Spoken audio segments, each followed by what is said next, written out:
doing all the pencil without your watching, but I changed my mind because there's just too much to try. I should try to convey. I'm missing a teaching opportunity. First of all, I want you to understand that when I use pencils like this, it is not comparable. It is not parallel. It is not the same thing at all that an old traditional painter, oil painter, did when he or she used charcoal at the beginning of a painting process to render the image, which technique, by the way, I've done, but usually for most people, I heartily recommend against the use of a charcoal sketch, because once you put lines down, it's very difficult for most people to resist the temptation to quote unquote color in the lines.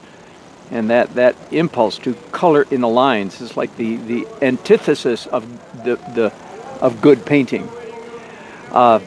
Anyway, so this is not that. And part of the reason I'm doing pencil at the next to last layer, you understand. By the way, somebody mentioned a while ago, are you going to put the Christmas wreaths in? I wasn't going to, but then they helped me change my mind. So yes, in fact, I am putting the wreaths back on those poles back there. The fact that I'm doing the pencil and the next to last layer makes it quite obvious, I would think, obvious to any thinking person that the pencil lines are supposed to be visible.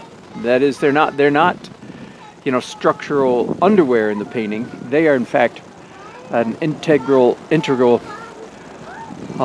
element in the visual. And the reason I like the pencil is because of the pure abstract reasons. For pure abstract, because of the contrast that they create.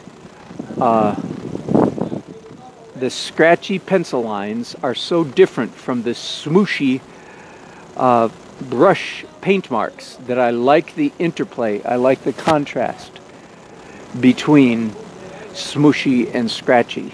That's the best way I've ever put that, I think.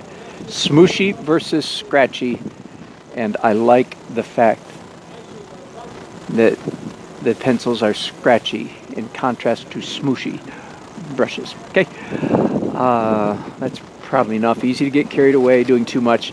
Now, any of these pencil lines that I don't like, that I decide in the final stage, then of course I will certainly gladly cover them up or diminish them in some way. But I have to be careful, because whenever you say cover up, some of you, again, with the grumpy adult inside your head talking to you, the word cover up is that grumpy adult's favorite word. Because they're grumpy. That grumpy adult is grumpy and always wants to cover up everything. Okay, I'm I've commenced to preaching again.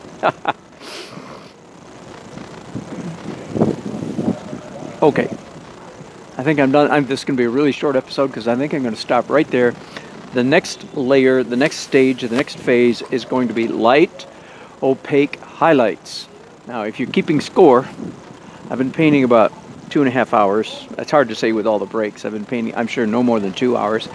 And I've only got one stage to go. But this last stage, is the slowest. A couple comments about this last stage, and especially if you're copying me or want to emulate me.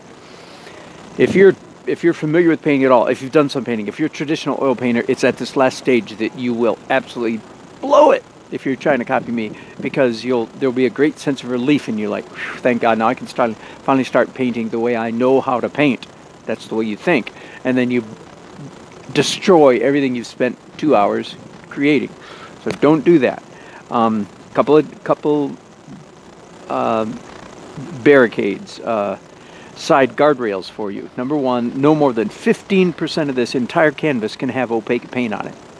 Got it? Number two, if you have two marks that touch each other, you have to leave a gap, daylight, before you can put a third mark down. Those are two guidelines that I give to my students, and I follow them pretty much myself, although not slavishly. But again, the painting as is right now, are you getting a good, okay look at it, is 90, there, the exposure works better if I come in close. The painting as is 90-some% done. And yet, here's the irony, this last phase that I'm talking about is going to take me longer than any of the others. because it's the most particular, it's the most fussy, it's the most intricate. Okay, enough said. I'm going to stop there. Hello, Heather. Good to see you again. And I'll hang up here and be back in a few minutes. Thanks so much for watching.